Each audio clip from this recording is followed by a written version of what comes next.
চলুন আজকে আমি আপনাদের সাথে শেয়ার করব বাচ্চাদের জন্য যাদের 1 বছরের বেশি হয়ে গেছে তাদের জন্য কুইক একটা ব্রেকফাস্ট রেসিপি।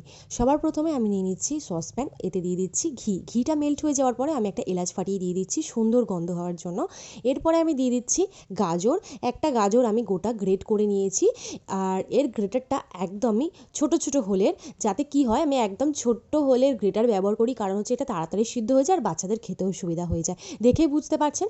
তো গাজরটা মোটামুটি 2 মিনিটের মতো ভাজা ভাজা করে নিলাম মিডিয়াম ফ্লেমে দিয়ে। এরপর দিয়ে দিচ্ছি সুজিটাও 30 সেকেন্ডের মতো দিয়ে ভাজা ভাজা করে নিচ্ছি।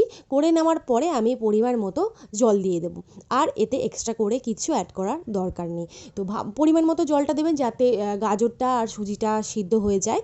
আর মিষ্টি হওয়ার জন্য আমি এতে অ্যাড করছি গুড়টা আমি এই ব্র্যান্ডের ব্যবহার করি, এটা বিগ বাস্কেট থেকে কিনেছি।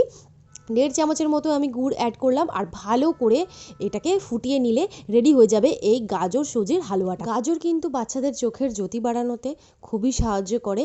আর সবথেকে বড় কথা হচ্ছে এটা যে কোনো টাইমে আপনারা খাওয়াতে পারবেন, আর খুব তাড়াতাড়ি চটজলদি তৈরি হয়ে যায়, টেস্টি হয়ই।